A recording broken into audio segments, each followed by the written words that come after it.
From the KDLM studios in Detroit Lakes, it's Hodge Podge with Carol McCarthy, presented by Partnership for Health and now airing on TV3.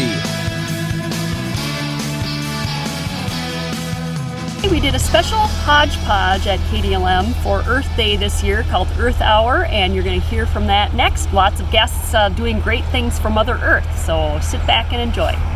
Tell us a little bit about your work with Green Step Cities and what it's all about and some of the cities that are participating in this. So we just started working with Dilworth on Green Step Cities, but I've been working with Moorhead for quite a while now. Basically, Green Step Cities is a voluntary challenge and basically award system that steps you through basically, sustainability methods.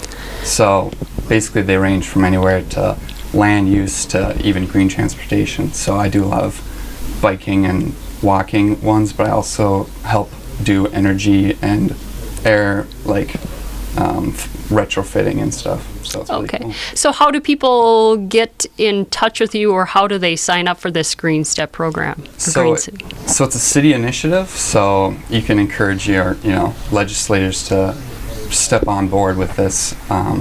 The only ones in our area are Fergus, Moorhead, and Dilworth right now in our four-county area, but we're hoping, if everyone would sign on, we're getting one step closer to solving climate change. So. Okay, and do they have to hit like certain benchmarks, or what does it mean to sign up for this then? Yeah, so when the council basically signs up, they get to be step one. That's all there is to getting that. But then you basically sign on the resolution to keep working towards becoming more sustainable. So there's a series of best practices you can achieve, and there's actions under these that are very straightforward and achievable.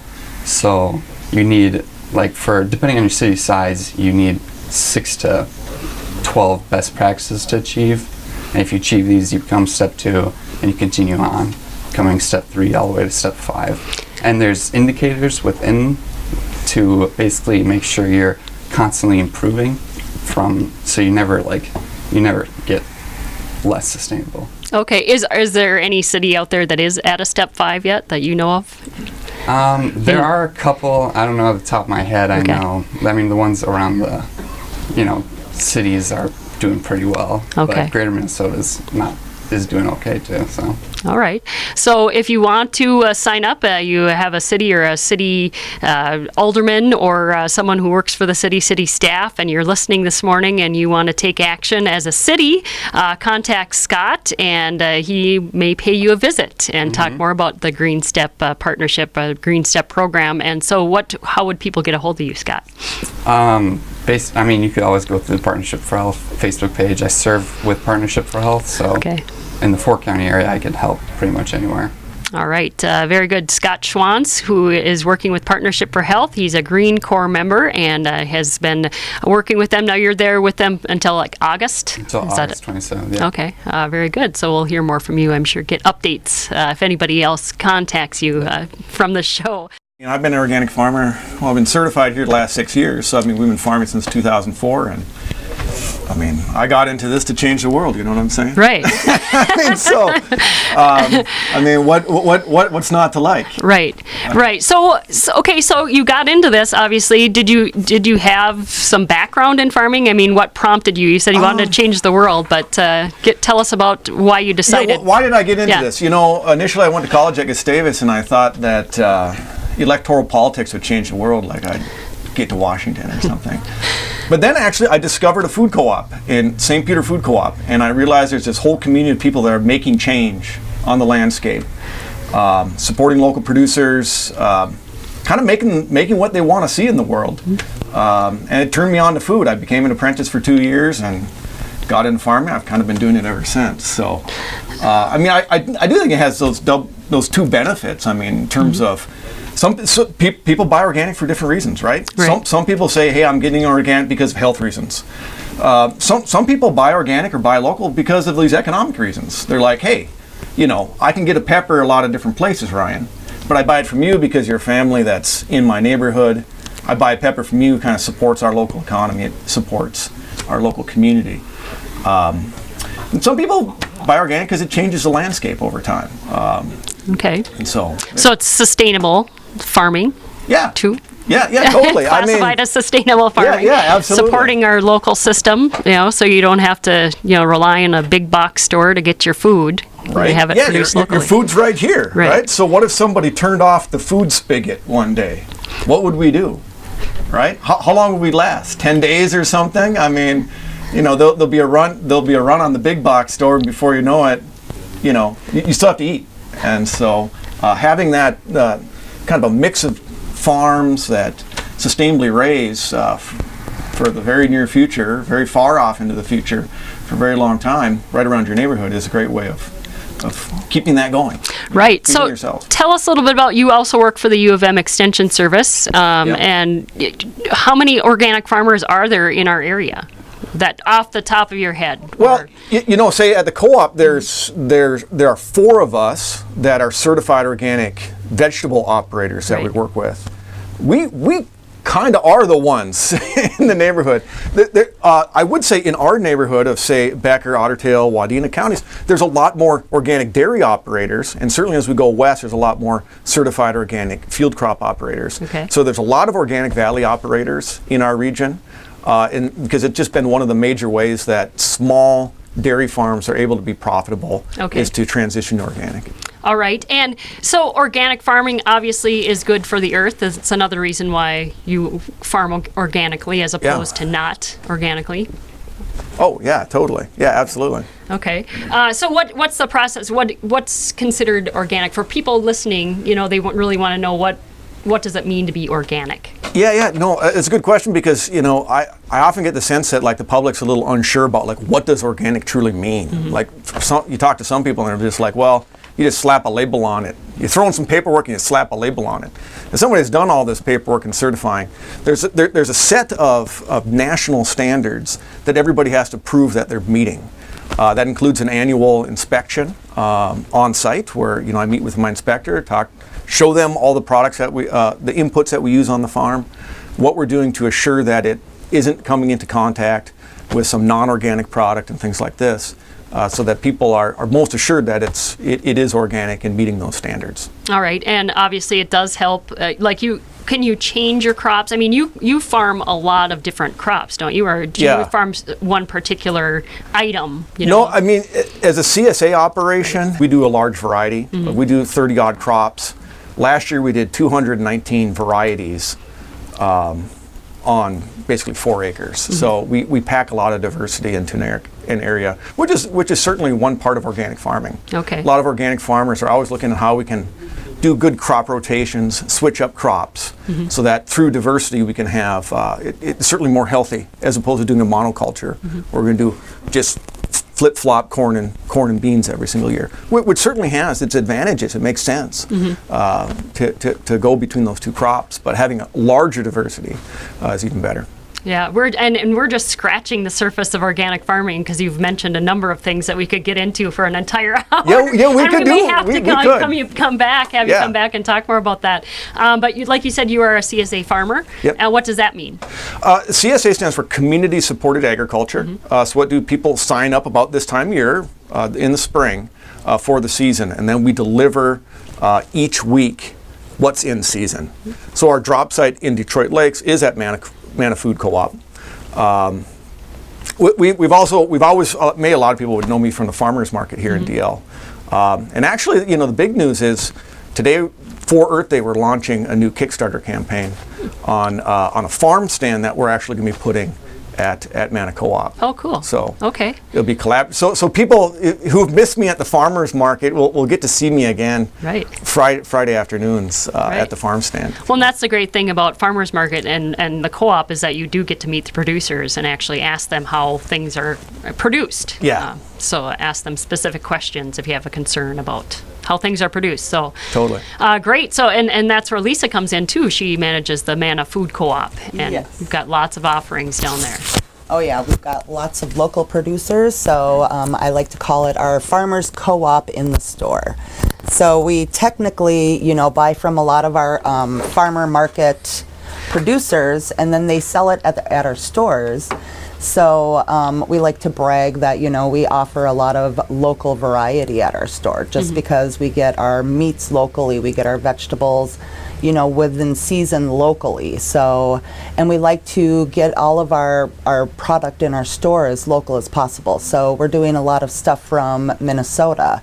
And what we can't get from Minnesota, then, we're going to Iowa or North Dakota or Wisconsin. So, but come this spring, we're getting all of our flours and a lot of our beans from a local miller here in Minnesota. So we're very excited to carry that because that will discontinue a lot of our Bob's Red Mill. Okay. So, and not that Bob's Red Mill is a bad product, but we want to make it sustainable within Minnesota. So keep our money in our state. All right, and sustainability is key too, as Yes. we're talking about Earth Day and keeping it local because, taking care of our Earth is a local effort, I think, more so than, what they're doing nationally, which is great, but if we can keep it local and sustainable, Yes. that's the key to everything. And at Manna, we really encourage people, please bring us your bags, bring us your egg cartons, bring us your jars, because we can reuse these, and we're reusing them all the time at the store. So, we want to keep it a low impact on Earth and reuse what we already have. So we really want to encourage the public to come in and drop us off what they don't need. All right. Yes, I have a shirt on that says reduce, reuse, recycle. And it's And it says 2013, but it could be any day. and we'll switch it to 19. Well, Lisa Scary and Ryan Pesch, I thank you so much for coming in today and helping us celebrate Earth Day. Yes, Yeah, right on. thank you. Thanks for All having right, us. thanks. First, we've got a trivia question. All right, so the question is, on average, an American resident uses blank gallons of water per day. Is it A, 2 to 5 gallons, B, 50 gallons, or C, 100 gallons? On average, an American resident uses blank gallons of water per day, 2 to 5 gallons, 50 gallons, or 100 gallons. 100 gallons a day, an average. European uses 50 gallons a day, and Sub-Saharan African uses 2 to 5 gallons of water a day. So that's pretty amazing. In a year, the average American resident's household uses over 100,000 gallons of water a day. So stats from the U.S. Environmental Protection Agency. Continuing our Earth Hour today on Hodge Podge with our next guest, and he is from Becker Soil and Water Conservation District, and it's Phil Dahl. He's a private lands biologist, and he is here to give us an update on pollinators and maybe just a little schooling on pollinators, differentiate between the pollinators. Good morning, Phil. Good morning. Welcome to Hodge Podge. Thanks. So talk a little bit about, now what do you do as a private lands biologist? Well, most of the time I'm working with private landowners on conservation programs, and Okay. I work mainly with some permanent easement programs that landowners enroll their land into and choose to protect it forever. So that takes up the bulk of my time, but I also do a lot of technical advice or working with education programs as well. Okay, very cool. So today you're going to educate us a little bit on pollinators and talk a little bit about, when I think of a pollinator, I think of a bee, like a bumblebee, Sure. or even like a butterfly, but there are many different kinds of pollinators. There are, and if we even take a bigger step back, we could be talking about bees, birds, butterflies, bats, and even some mammals. Oh, okay.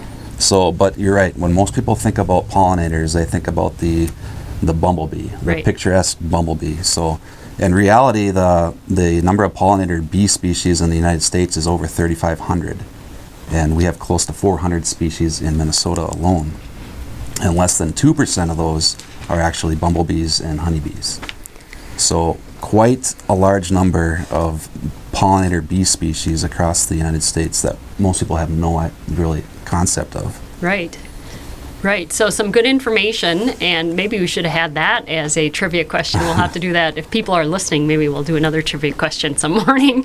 So talk a little bit about, now you have some things that you work with to attract pollinators in the insect world, I would say, in the form of insects that people can actually plant in their own private backyard to attract pollinators. It's become such a huge thing lately. People are really interested in bees and pollinators and planting, and you really can make a huge difference I've done it in my lawn and in my yards.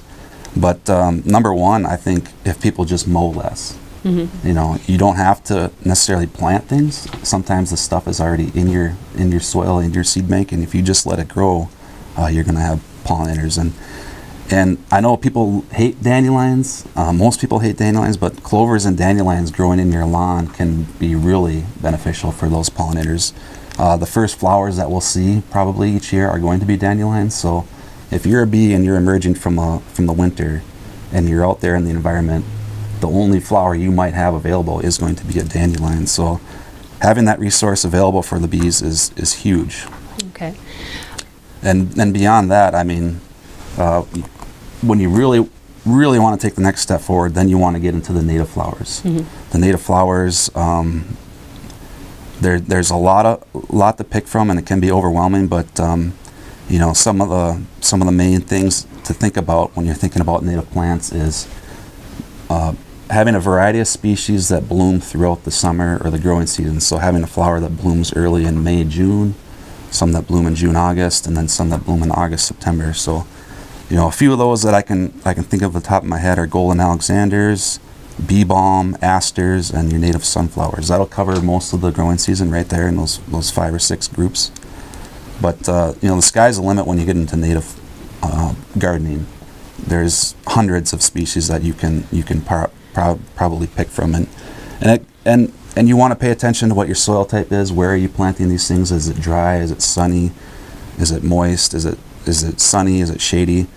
And I think that's where a lot of people get really confused. So if you're running into those problems and you want some advice, stop at the office, and I'm more than happy to help sit down and pick some flowers that are going to grow in your yard or your landscape. So the reason why I wanted you to talk about pollinators too is are pollinators in fact decreasing? I mean, are we seeing a decline in pollinators and insects in general too? Yeah, I think it's a hard thing to really pin down because you've got so many species, you know, 3,500 species across the United States. But from what the headlines are that you read, yes, they are in decline. And we've got an endangered bumblebee right here in Minnesota that's been listed 2 years ago, the rusty-patched bumblebee. If you look at the decline of just that species alone in the last 10, 15, 20 years, it's you know, almost vanished from the landscape in just a short period of time. So the trends are not good for pollinators. Everywhere you read, everywhere you look, it seems like you see the same types of information that the declines are happening. Okay, and of course that affects people, well, everybody essentially, but people like Ryan Pesch, who was just here, farmers and people that grow things. Yeah, we really do depend on these bees, these insects, to complete all the life cycles of the food chain. The food supply is really. All right, we've got Phil Dahl, a private lands biologist from Becker Soil and Water Conservation District, talking about pollinators and some great options for folks who would like to attract pollinators. Some good information there, Phil. And again, you can contact the Becker Soil and Water Conservation Office if you want more information or if you want to learn how to plant a patch in your yard. And I notice you have some packets of seeds as well. Yeah, we give away free milkweed seeds at the office, and of course milkweed is dependent for, or I should say monarchs are dependent for milkweed. Growing in the landscape without milkweed, they would have no way to survive. So stop in at the office, and I've got 20, 30 here for you guys to you know, hand out to staff or listeners. But yep, we give them away free, and there's instructions on where to plant them and how to plant them. And very good. All right, Phil Dahl from Becker Soil and Water Conservation District, thank you so much. But now we've got Mike Murphy in the studio, and he is a retired U.S. Fish and Wildlife Service Good morning, Carol. biologist. Good morning, Mike. And you work a lot with the Festival of Birds, and you're a bird expert. Well, I managed birds for 30 years for the federal government, so I know a little about them. I know that you do speaking engagements locally and across the country as well. And today we're going to talk about birds and climate change. Yes, and something that surprised me here just a few months ago, I was looking for information, and the National Audubon Society has some beautifully done moving maps showing how birds have moved, particularly in North America, further north over the last 50 years. And they do this from almost 500 million observations, that's with a B, 500 million observations that have all been entered into a data collection called eBird. And what they've found is that of our 588 species of birds here in North America, 305 of those species have moved on average 40 miles north. Now, some have only moved a few miles, others have moved hundreds of miles north. For instance, the wild turkey used to be centered out of southern Kansas and Missouri. Today is centered in southern Minnesota and Iowa, and now has been transported and relocated by the Minnesota DNR another 200 miles further north up into the Thief River Falls area, and it's surviving. So you've moved one bird 600 miles further north, and it's doing well, and that's showing some real signs of changes in the climate. Yes, so obviously it's one of those details that people like you watch for us. Well, that's right.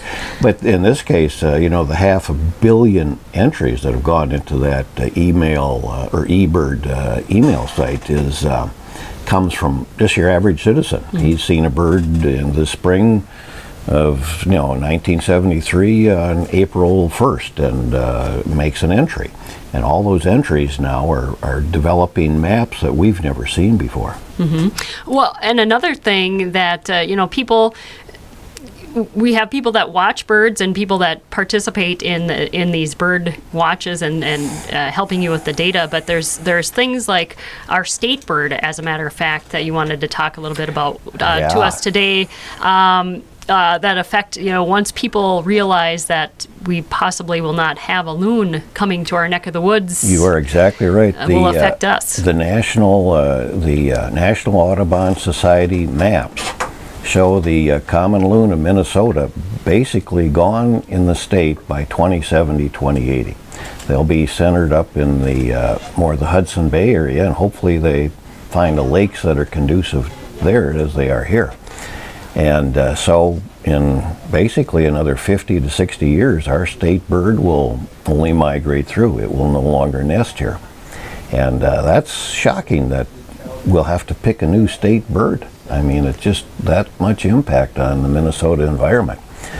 Same thing with bald eagles. There be very few, by 2060, 2080, very few bald eagles here in Minnesota will still be nesting. The few that will nest here will probably most likely be along the north shore of Lake Superior. And so I hate to think of, losing some really premier birds. Now, one of the things that will happen on the flip side is the turkey population of the world. The wild turkey population will be centered along the Minnesota-Wisconsin border.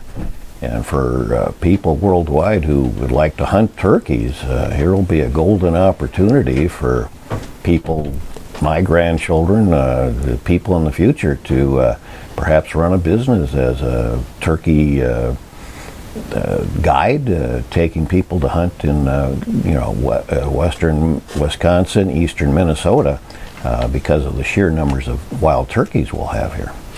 So there's no way that we can reverse this? I mean, there's no way to stop this from happening? Wow. We're that far ahead that the train is moving forward on this? Yeah, back in the 1970s in graduate school, we used to talk about the impact of the Earth with a 1.5 to 2 degree change in the worldwide temperature. Now we've already done that. We're at 1.5 degrees and 2 degrees beyond, and now we're talking 3 to 4. And at 3 to 4, there's some horrendous changes coming.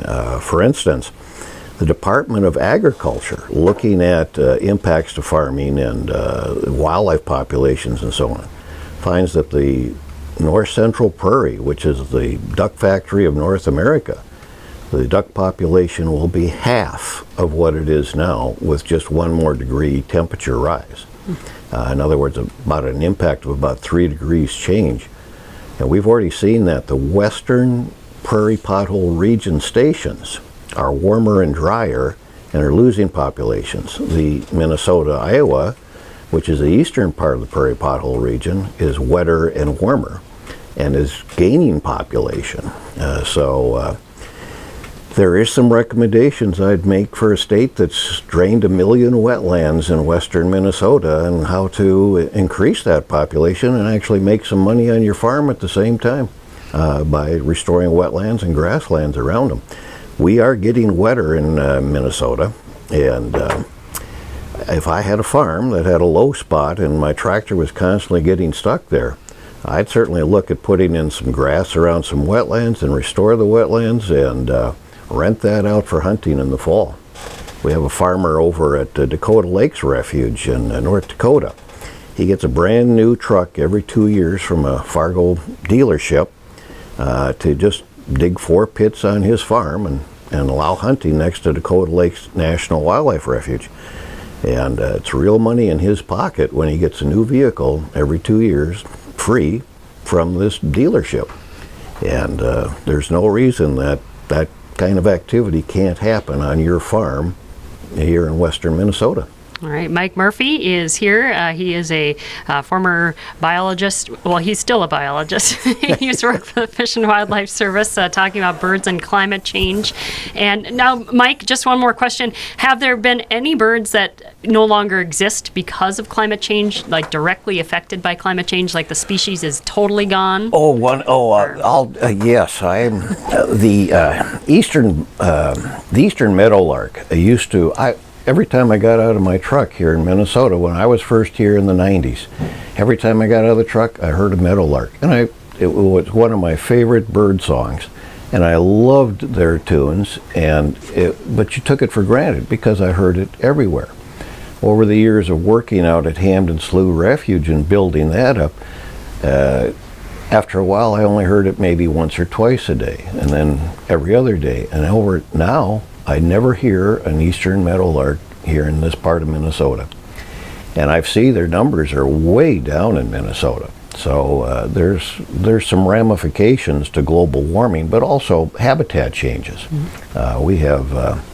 We saw bird populations rise when we restored the Conservation Reserve Program, where we restored a lot of farmland to grasses. Now that's been reduced again and again. The bird populations have gone down. All right. And, well, folks like Becker Soil and Water can definitely help with restoration processes as well and help you work on conservation programs. Absolutely. There's any number of agencies, federal, state, and county, that will pay for the restoration of your wetlands, pay for the restoration of grasslands, pay for wildflowers, soil banks, all kinds of programs that are out there that basically are little or no cost to the landowner. We can certainly do our part to help attract these species and give them the habitat they need to survive. Well, one of the things we found, the Soil Science Department at NDSU has found, is that planting native grass, which has a very deep root system, 4 to 6 feet deep and even deeper in some species, absorbs much more carbon from the air than a tree. And we often think of planting trees to reduce carbon, and it does, but it'll only reduce maybe 2 or 3 or 4% of the carbon that the native grasses will restore. Grasses are fantastic for taking carbon out of the air and putting it into the soil. All right. Mike Murphy, I thank you so much for coming in and sharing your information, and we'll have to have you back now that you are retired and have lots of time on your hands, right? That's right. Oh, we can talk about all kinds, impact of the trees, fish, moose, all kinds of things going on. All right, and you're part of the Festival of Birds coming up next month as well. Yes, I will be. We're going to ask our second trivia question, which has a lot to do with what we're talking about today, keeping our environment a healthy and happy one. Okay, so here's the question. Which country for the past 2 years has been named happiest in the world? Which country for the past 2 years has been named happiest in the world? Is it A, Australia, B, Finland, or C, Canada? Which country, past 2 years, happiest in the world? You are correct. That is B, Finland. The Finns actually have been named the happiest in the world because they attribute their connection with nature and the instinct to go outside whenever anxiety rears its ugly head. And when others go to therapy, and Finns put on a pair of rubber boots and head to the woods. In the studio next with us, we've got Sandy Gunderson from Environmental Services, Becker County Environmental Services, and Dan Olson from Minnesota Pollution Control Agency. And each of these folks deal a lot with the environment, obviously. And Sandy's on talking about recycling, reusing, and what was the third one? Reducing. So she's a big advocate for that. And of course, Dan works with the Minnesota Pollution Control Agency, and he's going to talk a little bit about our report with some information as well. So let's have, who would like to go first? Sandy. I would just like to encourage folks that things are made of systems. I think it's really an interesting thing that most people understand the natural systems, how they interact with each other, but how we actually have a social system. What we do, what we purchase, what we use, what we throw is all part of that social system. Within those systems, we have economic organizations, political organizations, communication systems, religious organizations, kinship systems, and ideological systems. And all those are systems that we work with. And then within, they also have subsystems. And so some of those subsystems, solid waste would be one of those. Okay. All right, and that's where we come in and talk about recycling, reusing, and reducing. Everybody's heard of the 3 R's, right. Reduce, reuse, recycling. And so just letting people know that it is really important, and what you do is really important. It does make a difference, and that with the systems and with really how the natural systems are affected by the social systems. So if you dispose of something improperly, such as paint, and you're just throwing it in the garbage or you're throwing it out in the backyard, that's not what we'd like you to do. We'd like you to bring it to the household hazardous waste facility so we can properly manage it.